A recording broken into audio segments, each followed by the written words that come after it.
Hello mga mare, another days, another vlog na naman nga ni. Eto nga pala mga mare, yung kaganapan ko bago dumating yung bagyong Owan. Yes mga mare, 3 days na tong video na to pero ngayon ko lang din talaga na voice over dahil sobrang sipag ng babaeng ini. Bali mga mare, kababangon ko lang dyan at syempre ang pinakauna dapat natin gagawin sa umaga pagbangon natin ay ayusin natin yung ating hinigaan.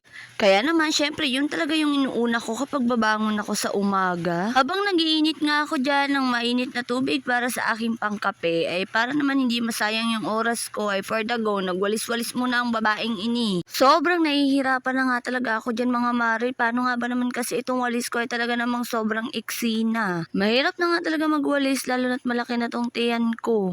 Pero total para din naman sa akin to para naman ma-exercise ako at hindi mamanas ang buntis na ito ay kailangan ko talagang gawin ito. Hindi naman nga ako mga mare masyadong mapapagod dahil hindi naman ito kalakihan na bahay namin. Pagkatapos ko nga doon sa loob magwalis ay dito naman ako tumungo sa labas para walisin yung mga nalaglag na dahon kagabi. Mare mapuno nga talaga dito kasi sa amin kaya hindi namin mapipigilan na magkaroon ng walisin bawat umaga. Kapag naman tinanggal yung punong nandito sa harap namin ay mawawalan na kami ng lilim. Di bali ng madaming walisin, wag lang mainit. Diyos mio, hindi ko talaga yun kayang tiisin. Paminsan-minsan nga mga mare kapag sinisipag yung katawang lupa ko, ay nagiging ganito talaga ako kasipag. Tipong lahat talaga ng gawaing ginagawa ko na. Kasi naman babalik din ako sa higaan pagkatapos. Wala nga din naman talaga akong choice mga mare. Kasi naman ako at ako lang din naman ang gagawa ng gawaing bahay na ito. Kahit nga sabihin pa natin gabi pa natin yan gawin pero ikaw pa din yung gagawa. Di naman kasi pwedeng gawin ito ng kapitbahay natin mga mare. Kaya naman kung gusto mong maagang makapagpahinga ay maaga mo na din gawin yung mga gawaing bahay mo. Kasi mga mare mapapasana all ka na lang talaga sa mga gawaing bahay natin.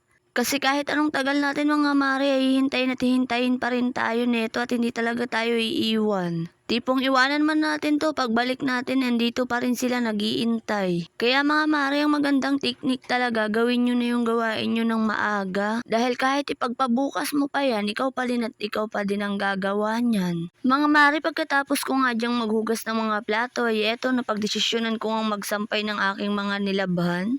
Habang maayos-ayos pa nga ang panahon, kita nyo naman mga mare yung araw din nyo talaga akalain na kinabukasan ay magbabagyo na. Masyado nga talaga akong nakampante ng mga araw na to dahil wala talaga akong binili na kahit ano. Kasi ang akala ko nga ay hindi tayo maapektuhan ng bagyo. Paano nga ba naman kasi sobrang ganda talaga ng araw. Flex ko nga lang din talaga itong tinanim ng partner ko na oregano.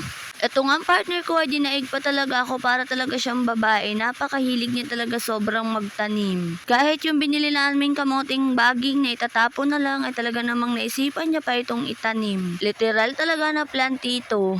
O di ba mga mare, sobrang ganun lang talaga kabilis. Tapos na nga ako sa mga gawaing bahay ko kaya naman ay babalik na ako sa pagiga. Bye mga